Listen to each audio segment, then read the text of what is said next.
১৯৭১ সালের ২৫শে মার্চ মধ্যরাতে পূর্ব পরিকল্পিত অপারেশন সার্চলাইটের নীলনকশা অনুযায়ী বাঙালি জাতির কণ্ঠ চিরতরে স্তব্ধ করে দেওয়ার ঘৃণ্য লক্ষ্যে রাজধানী ঢাকাসহ সারা দেশে নিরস্ত্র বাঙালিদের ওপর অত্যাধুনিক অস্ত্রে সজ্জিত হয়ে ঝাঁপিয়ে পড়ে বর্বর পাকিস্তানি হানাদার বাহিনী।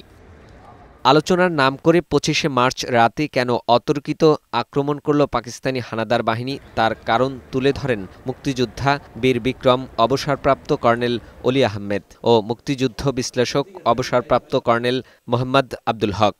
আলটিমেটলি যখন এই দেশে ক্র্যাকডাউন হয়, ইন্ডিয়ার কিন্তু ধারণা ছিল না যে এই দেশে যারা আছে বাঙালিরা এরা প্রতিরোধ গড়ে তুলবে। আমরা যারা সেনাবাহিনী ছিলাম আমরা বসেছিলাম তিনি বাংলাদেশের স্বাধীনতা ঘোষণা করবেন, আমরা যুদ্ধে ঝাঁপিয়ে পড়ব এবং বাংলাদেশকে খুব কম রক্তপাতের মাধ্যমে স্বাধীন করব।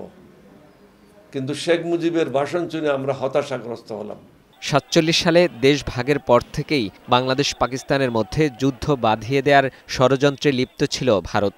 যুদ্ধ ছাড়াই দেশ স্বাধীন করার পরিকল্পনা ছিল দেশের সেনা সদস্যরা। সেই পরিকল্পনায় বাধা ছিল শেখ মুজিবুর রহমান বলে জানান তারা।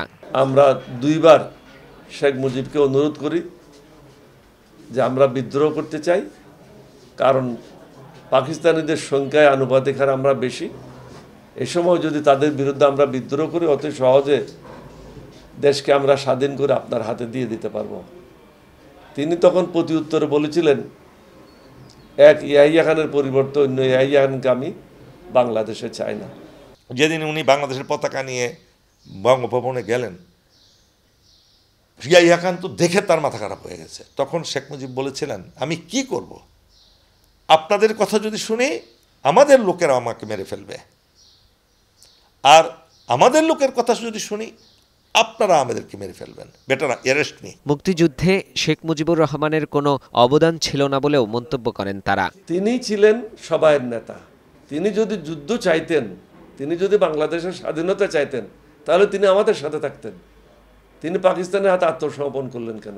এবং রিভল্ট করার ফলে স্বাধীনতা ঘোষণার পরে জিয়াউর রহমানের ২৬ তারিখে এটা আরও অগ্নিতে ঘিত ঢালার মতো। ২০১৭ সালের ১১ মার্চ জাতীয় সংসদে ২৫শে মার্চ জাতীয় গণহত্যা দিবস পালনের প্রস্তাব সর্বসম্মতভাবে গৃহীত হয়। মুক্তিযুদ্ধের ৫৩ বছর পার হলেও এখনও সঠিক ইতিহাস জানতে পারছে না তরুণ প্রজন্ম।